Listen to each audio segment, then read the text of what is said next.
Chase, welcome to CFO at Home. Thanks for your time today. Thanks for having me. So, you're a financial therapist, you're a money coach, you're the author of Trust Your Trust Fund, you're the founder of Trust Fund Coach, and all of that really comes back to your background as coming from a privileged background, generational wealth, however you want to phrase it.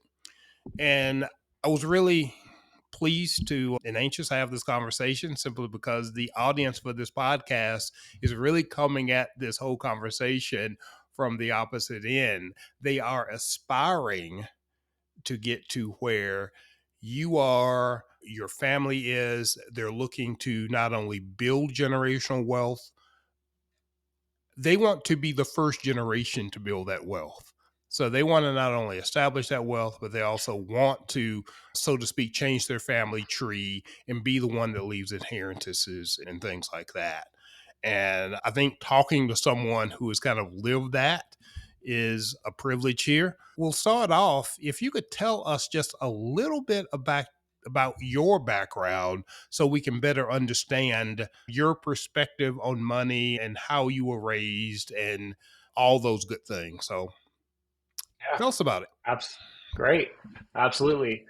So I come from a family that did quite well. I'm fifth generation, so quite down the line.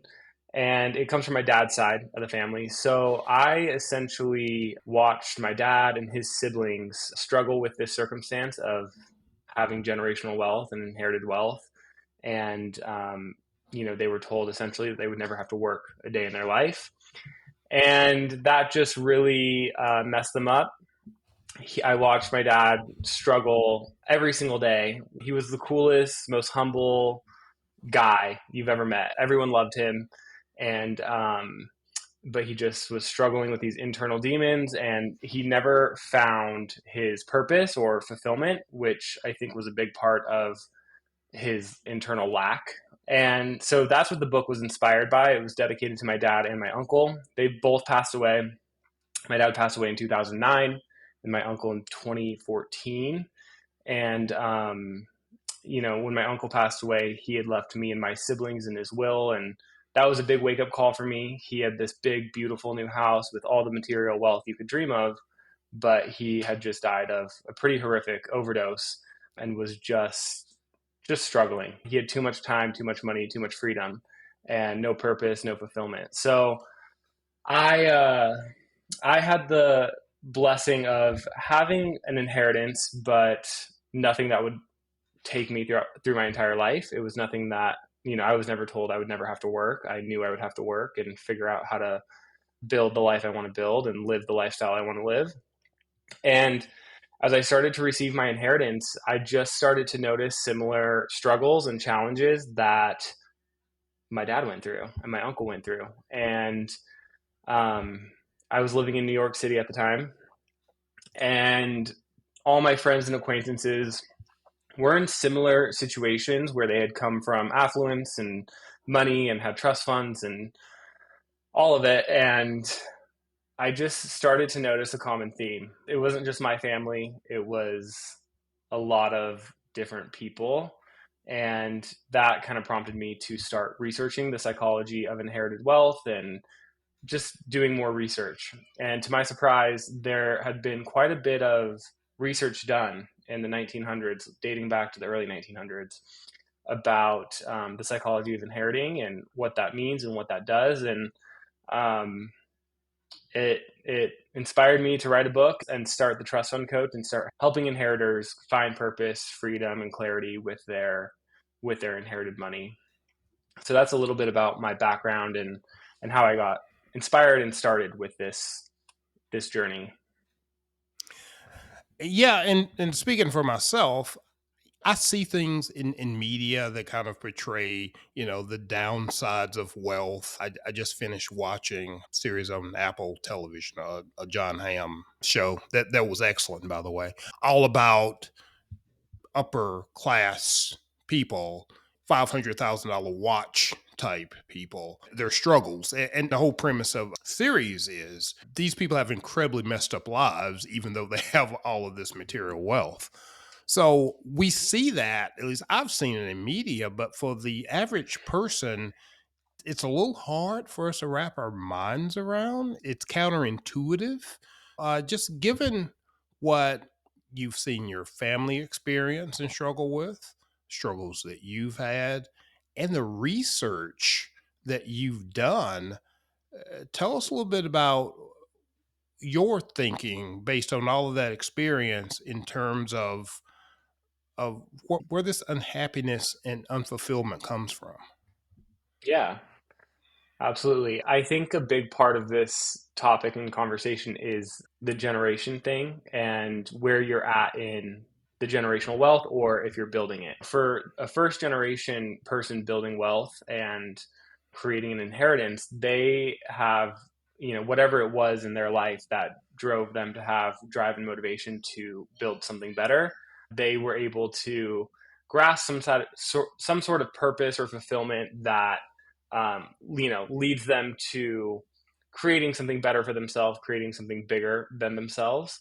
And then when you look into the second generation of inheritors, um, they oftentimes watch their parents building the empire, building the company, building the wealth, essentially, and that kind of sparks a whole different sort of motivation or pressure for the second generation, following this generation that built something great.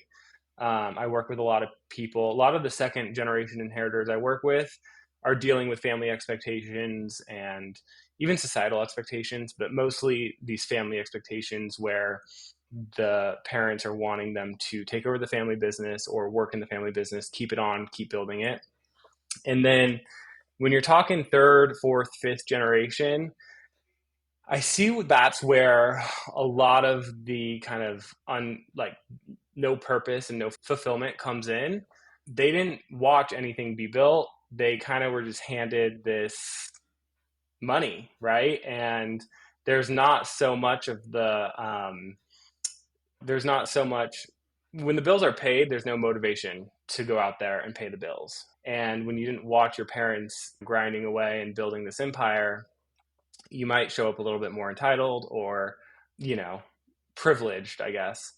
And so when it comes to purpose and fulfillment, I think that's the answer to the question right there. I think it's so important to wake up every single day with something that you're looking forward to and building or helping others, right? And being a part of society and contributing. And when you are handed a bunch of money and you don't have a schedule and you have all this free time, it really sets you up for overthinking and overindulging in whatever it is that you like to overindulge in. So I see a lot of addiction and just overspending. I think that was a big part of my problem at first. I loved shopping. I was living in New York City and got a taste for designer clothing and all of that, and I just noticed myself kind of overindulging and trying to fill a void that I wasn't even conscious of at the time, and it kind of just started to spiral me down, and um, ever since I started to build something for myself and, start helping other people and contributing to society and sharing my message and my experience, everything changed. So that's what I really help my clients with is just finding what it is they want to do, who they want to help, and how to get there.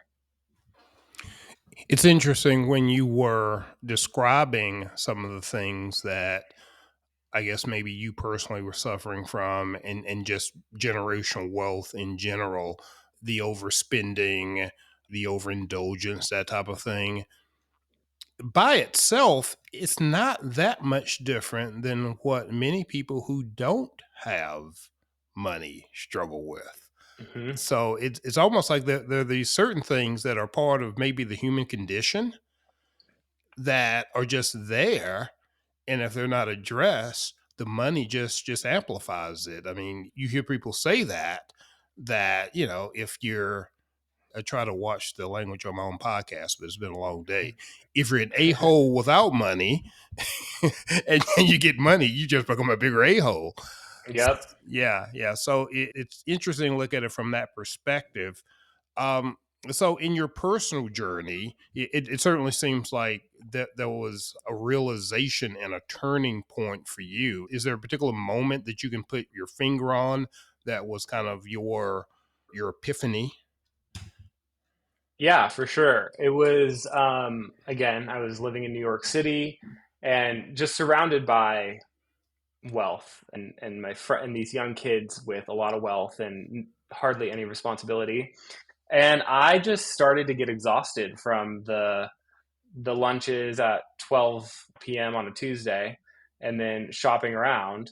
And I've always kind of been a person that like tackles the problem, or I'm not gonna shy away from figuring out what's actually going on. So I did some pretty deep spiritual work during COVID with a shaman down in South America, and that was really the turning point where I was able to pinpoint some of these issues and themes. The third chapter in my book is all about generational trauma and how future generations, or the generations before you, totally affect how you're responding and reacting today, even if you didn't experience that trauma firsthand. And so that really it was COVID that kind of was the turning point for me, and I was just feeling super unfulfilled um, and tired of this. Like it felt boring to me, boring life, and kind of just asking myself the question, like, what am I doing, and like who am I called to help, and yeah, so Yeah, being fifth generation, I mean, this is not a new phenomena in your family. It's been going on for quite a while. Is there anyone in your family that maybe you could look to during that time who had maybe walked that same road, came to those same conclusions?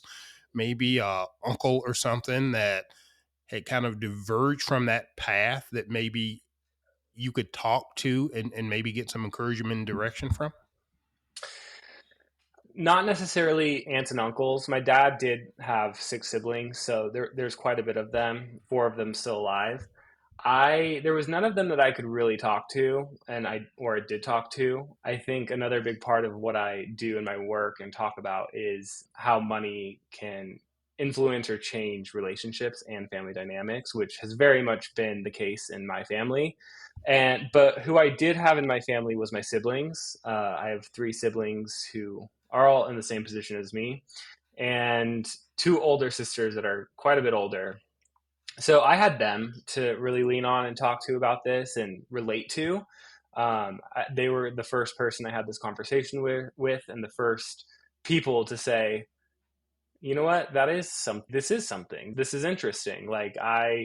They had experienced somewhat of the same stuff and different things. So that's kind of where I started to get feedback. And then I really started to lean on a lot of my friends and acquaintances that I had met in New York and on the East Coast to start having the conversation and discussing what it means and how to pivot. So I want to ask this question specifically, and I think you've hit on it just during the course of the conversation. But coming from fifth generation wealth, if you had to summarize maybe the values that you had built up around the value of money, the value of work, that type of thing, how would you sum that up? And I'm talking before you had your awakening, so to speak. Yeah, it's a good question. I had no clue or concept of the value of a dollar, and I had no concept of what it takes to make a dollar, essentially. I, you know, grow Anytime I found myself in some sort of financial struggle or mishap, I it was solved by an email to my trustee. And it's not like the average person who gets into credit card debt and then has to figure out a way to work and pay it off. And my whole perception of money and the value of money and the value of work was super, what's the word? Just, I want to say off. It was off, you know. I had no concept and no clue. And so, yeah, I think in 2021, I kind of did a challenge for myself and I cut myself off from my trust fund. And that really did everything for me. Within 2 weeks, I had landed a coaching job that replaced what I was receiving from my trust fund monthly to a T with what I was making at this coaching job. And that really just taught me the value of a dollar, the value of work, what it takes to make a dollar, and just really set me free from this loophole I was in of getting myself racking up a credit card bill and then emailing my trustee. So it was a pretty skewed perception of money and work, but it doesn't mean that it has to be that way forever. So you were able to replicate what you were pulling from your trust with your coaching business? Yeah, it wasn't my own coaching business. I went and worked for a prominent business coach in Ah, okay, North okay, okay, Carolina. okay. Yeah, so I was working Gotcha, for gotcha. someone, Okay. and yeah, and I'm just also talking about my monthly kind of distributions that I Right. was receiving. Not, but it was a fascinating experience and challenge for myself because and it got me out of the loophole. You know, I was in this loophole of spending and requesting and spending and requesting. And like I said at the beginning of this podcast, I didn't inherit anything that would carry me through life, especially with this lifestyle I was introduced to. And I knew I had to do something different and figure out something for myself. Okay. Was that the type of coaching you're doing now, or a different type of coaching? I'm just curious. It was a different type of coaching. He's a business coach. I was working for a business coach who we were helping small business owners scale their businesses, primarily attorneys and other coaches. And that job was invaluable. It taught me so much about business and working in the coaching industry and personal development. Okay. So to a certain extent, you were somewhat able to leverage a little bit of your background. I imagine, in the circles you ran in, maybe connections played a little part in that as well. For sure. For sure. Yeah.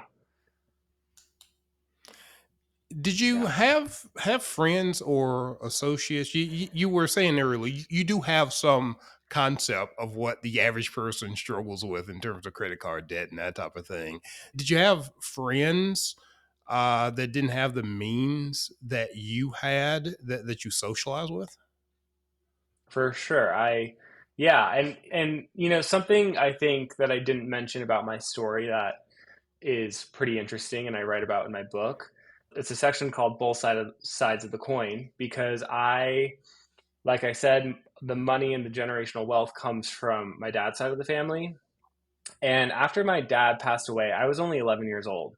And my mom was primarily relying on my dad's family money, and she was accustomed to this lifestyle as well. And so from the time I was 11 to 18, after my dad passed, I watched my mom struggle. You know, I watched her work paycheck to paycheck, and I grew up in a small town in Colorado where, none of it, most people didn't have money or generational wealth. It wasn't necessarily an affluent community. So I grew up with that experience of living with my mom, struggling with money, stressed about money, and being the oldest boy, it trickled down to me as a kid, money stress. So that's a big part of the story as well. Of I had kind of a very skewed money story because I knew I had a trust fund, didn't really know what that meant, and yet I'm living with my mom who is struggling financially and working paycheck to paycheck, paying the rent.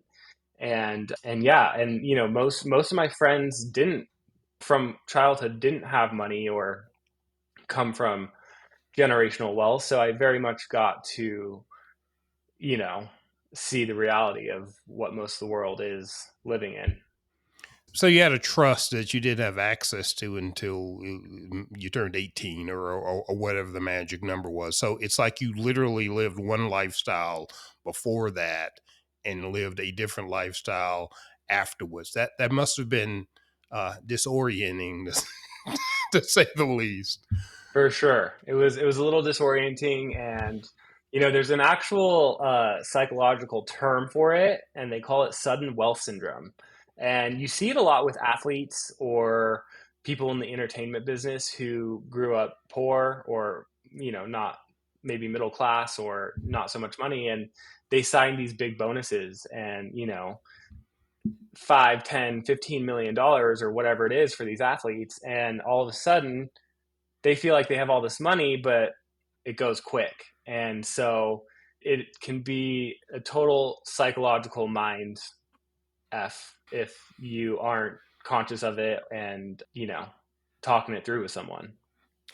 Yeah, and that's even a situation where athletes, and I'm thinking about prominent athletes that I'm aware Yep. of their story. A lot of them come from backgrounds of outright poverty, and to go from that to having everything without any reference point of how to manage that, Yeah. I can see how they instantly get to where you were, where there's not any real value to the money, Hmm. and particularly with an athlete with a relatively short span, it's not like they have a trust fund that's going to feed them money for a certain amount of time.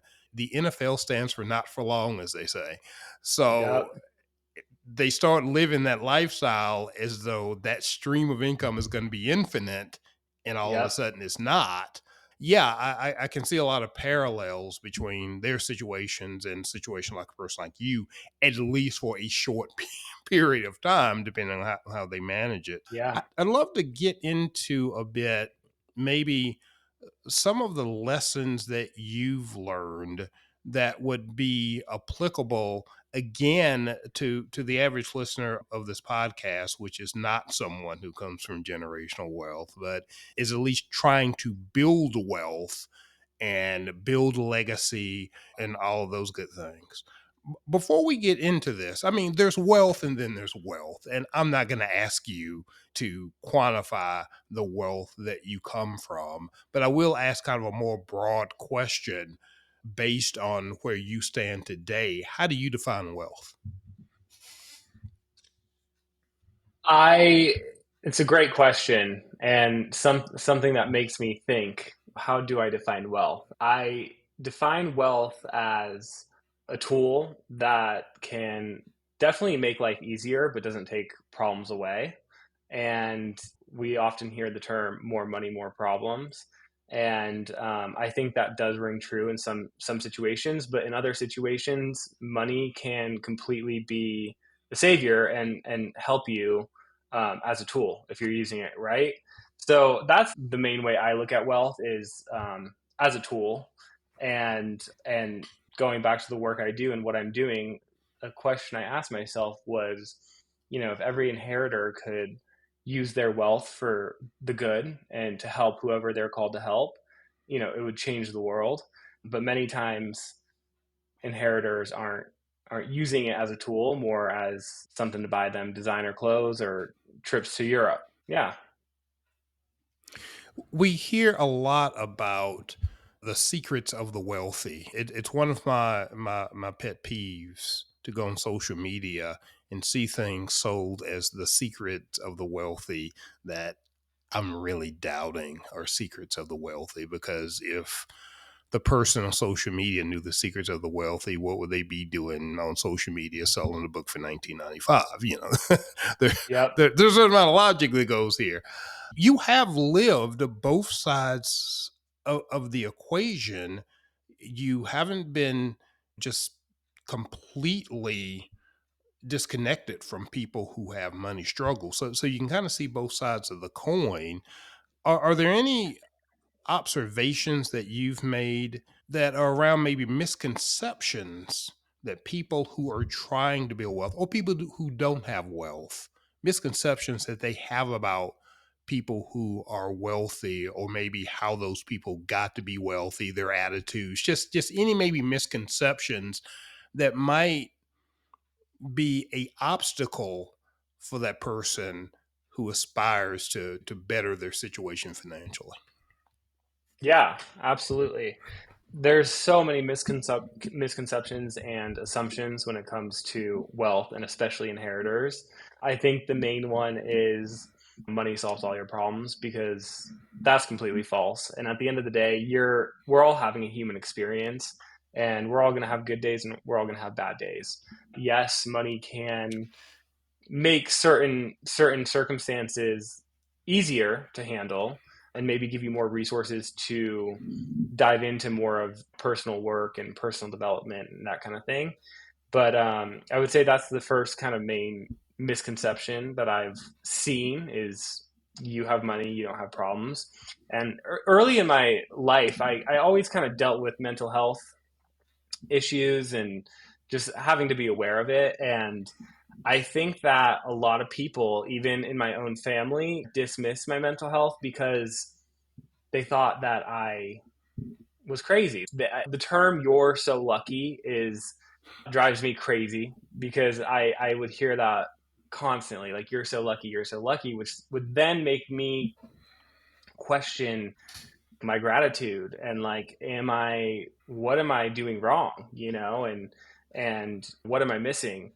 And then the other thing I wanted to say about this question is, when it comes to inheritors specifically, I think there can be a lot of misconceptions and assumptions and stigmas when it comes to inheritors working. So when you see these inheritors coming into family businesses and working, they're always going to be discredited for the work that they do. It doesn't matter if they are the laziest person in the room or the hardest working person in the room. If they're the hardest working person in the room, but their dad or their grandpa built the business, they're going to be discredited forever, and their value won't be seen.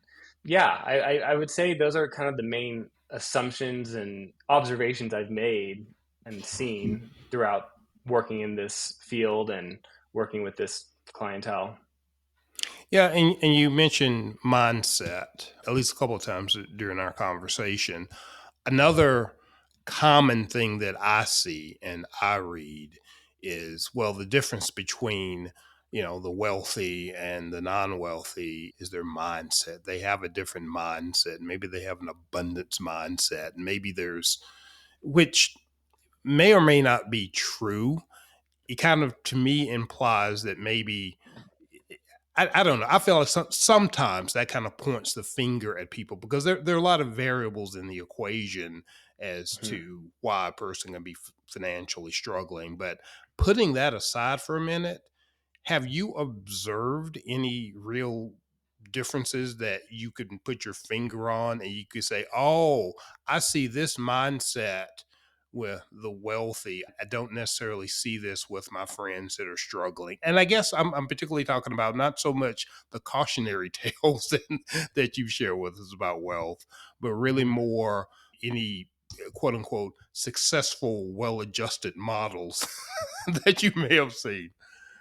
Yeah, I think it comes mindset. It's such a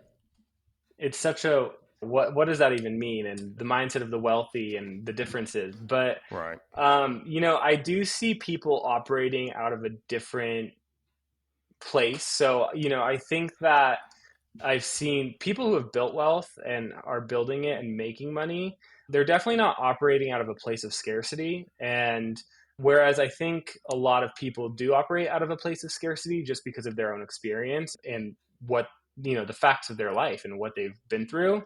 But when you operate out of scarcity, you are immediately cutting off opportunities for yourself.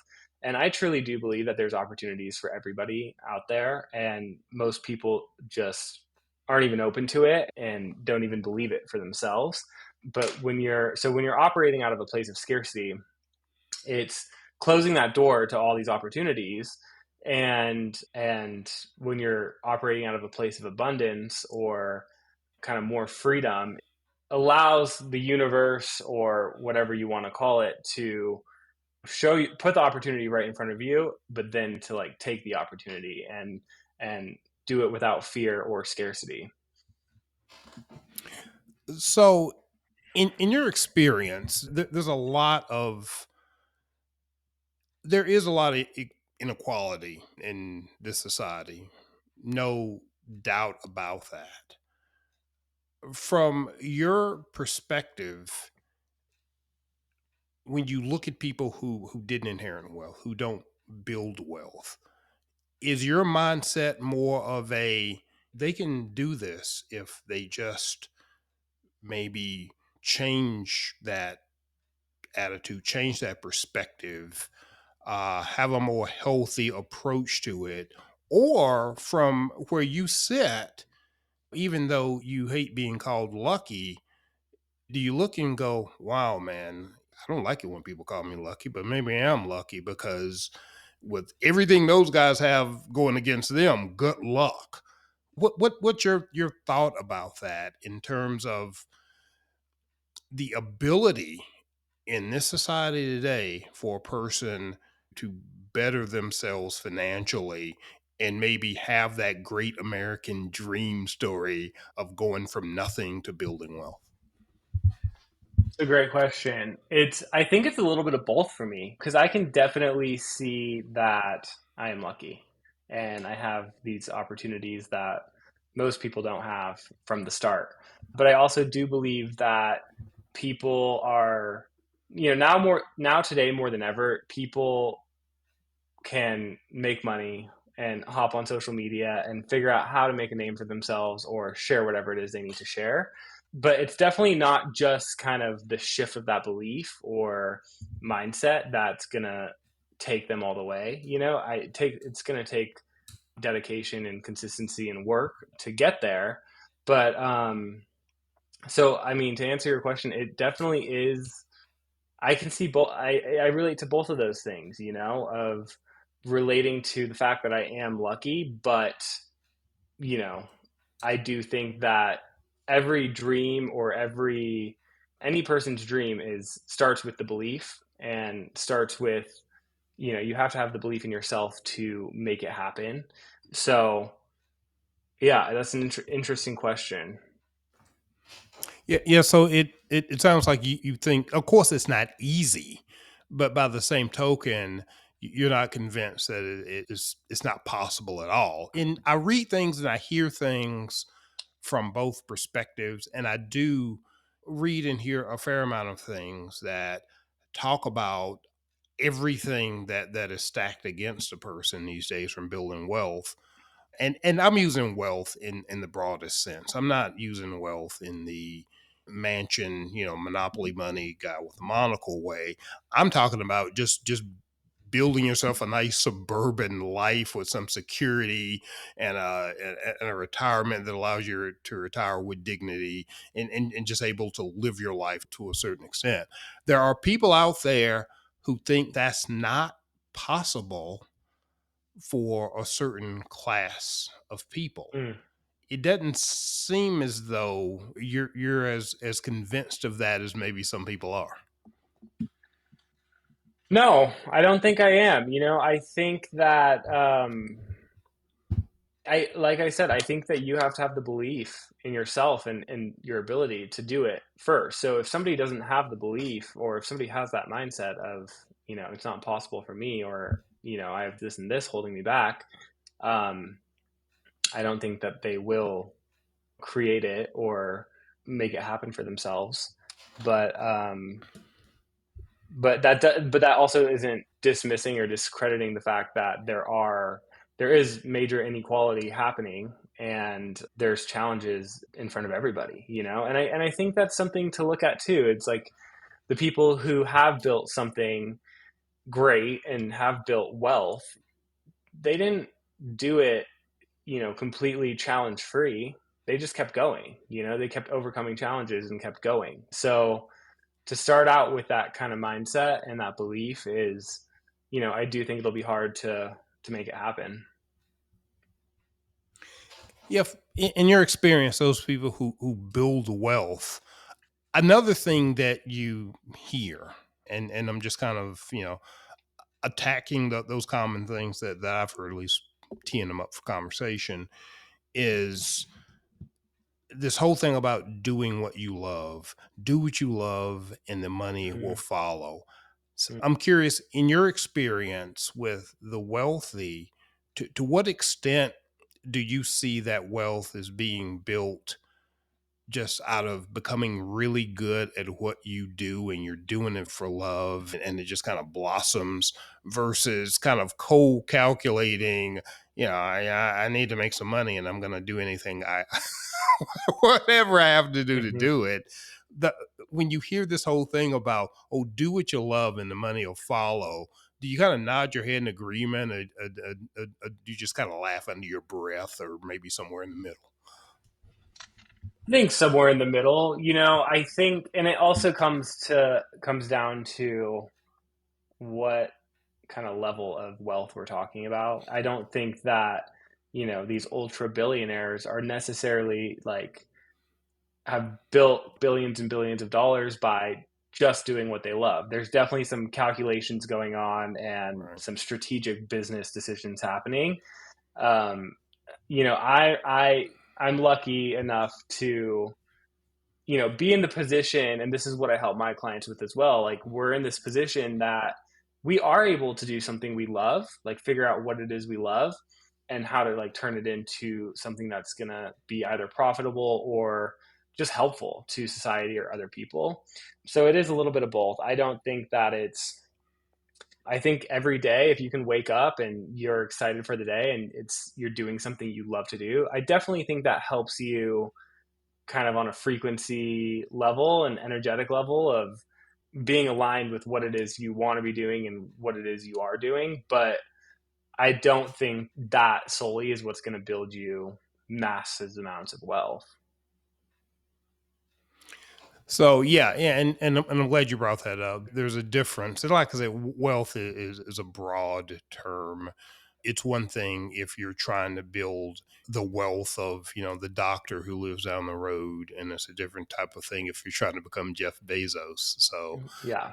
yeah, two different situations. Which, by the way, that even if you want to talk about the really wealthy, I'm fascinated by not only Jeff Bezos but his wife, because Yeah. or his ex-wife, excuse me, because that really shows two radically different ways of looking at wealth. Jeff still seems to be in the world domination phase of his wealth building, where his ex-wife is, you know, a philanthropist, like big Yeah. time.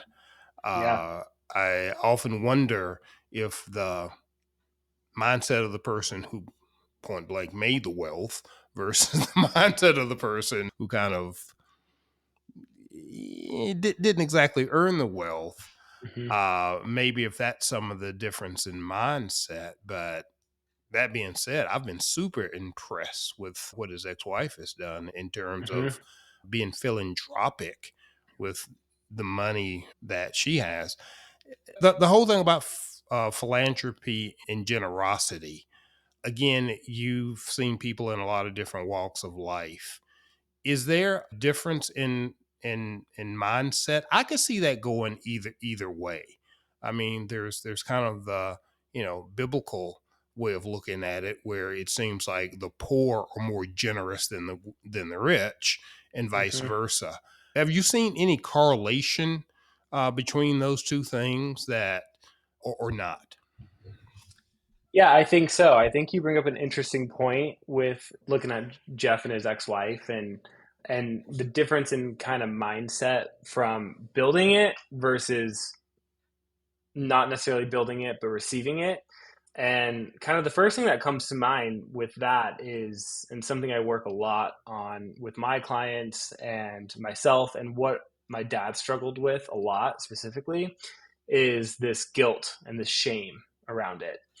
I watched, my dad was kind of the first person in my life that showed this kind of experience to me, and he just had so much guilt and shame around his circumstance and his money because he didn't have to work for it, and he knew that every single human had the same value, right? So he didn't understand why one person was struggling without food while he was handed everything, right?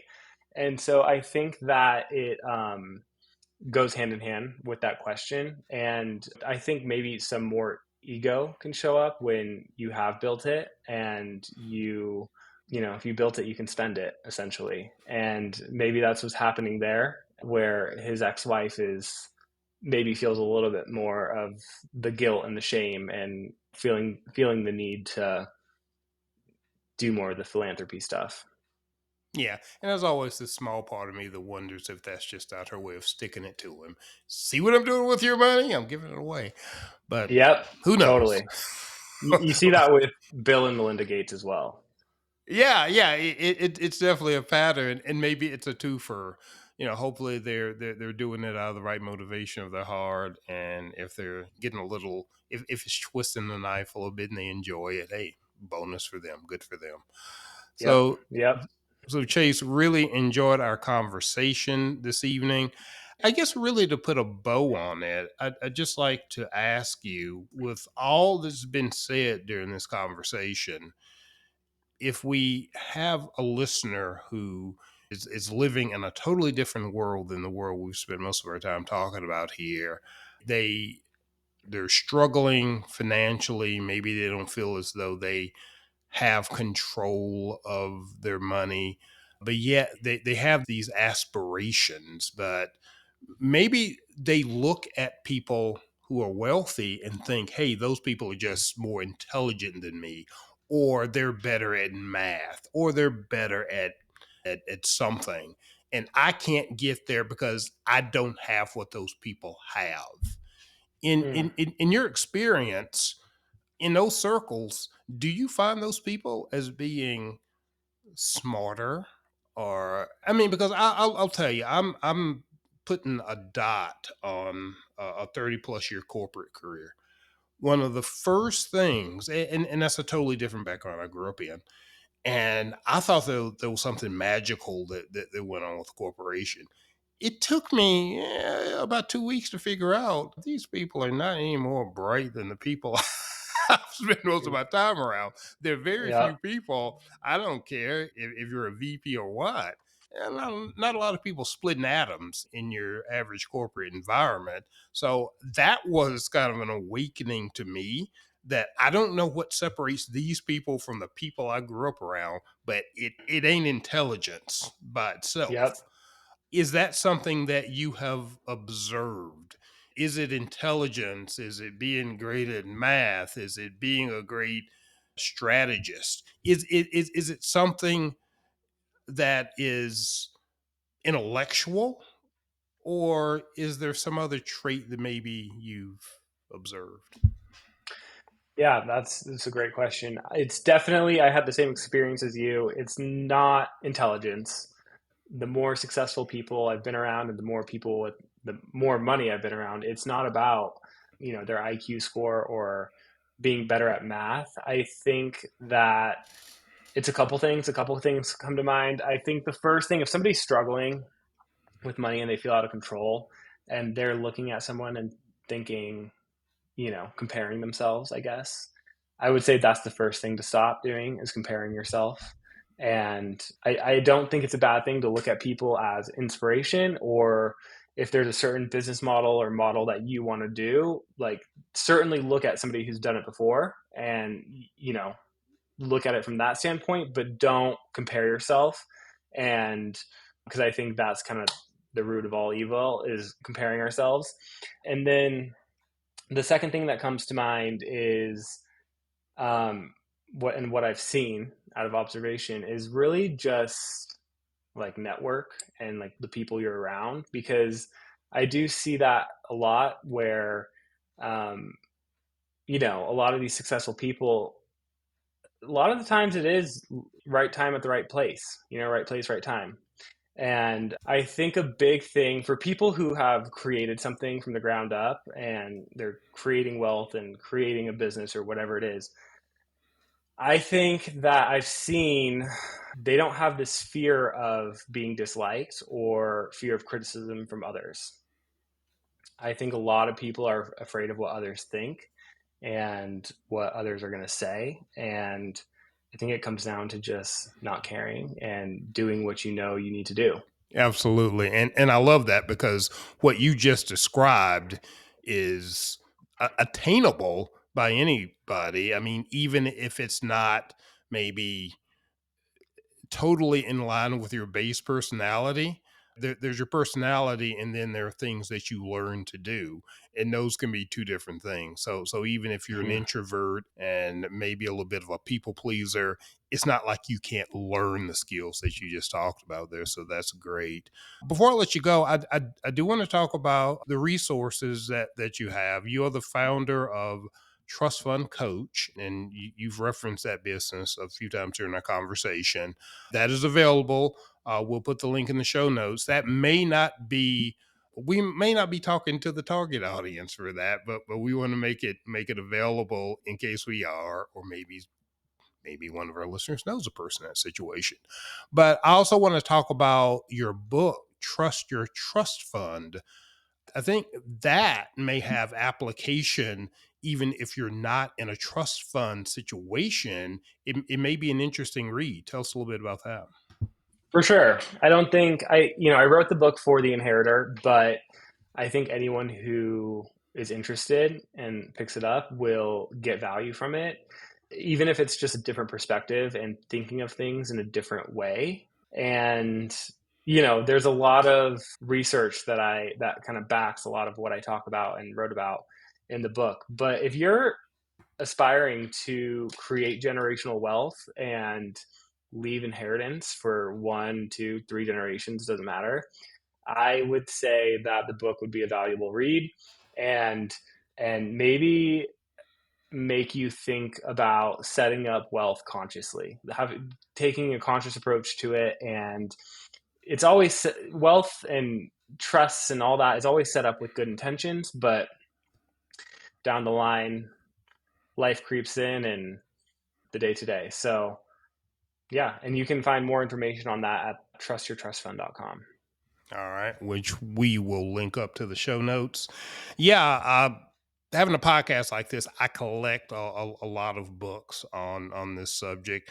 It certainly sounds like an interesting read to me for a lot of reasons. One, I if you're trying to build wealth, I can see it as being inspirational. The other is it probably helps you dig into some of the things that we've talked about here in terms of the secrets of the rich. Mm-hmm. It'll help you understand from a person with wealth how they're advising another person with wealth. So it's almost like you get to listen in on those conversations a little bit and learn from that. So again, Chase, I want to thank you for your time. Again, you're sharing information again with an audience that may not be your target audience, but I can see that you have a heart. Obviously, anybody who is a money coach, I'm a money coach in probably a different socioeconomic space, but anybody who's a money coach has a heart for helping people do better with their money.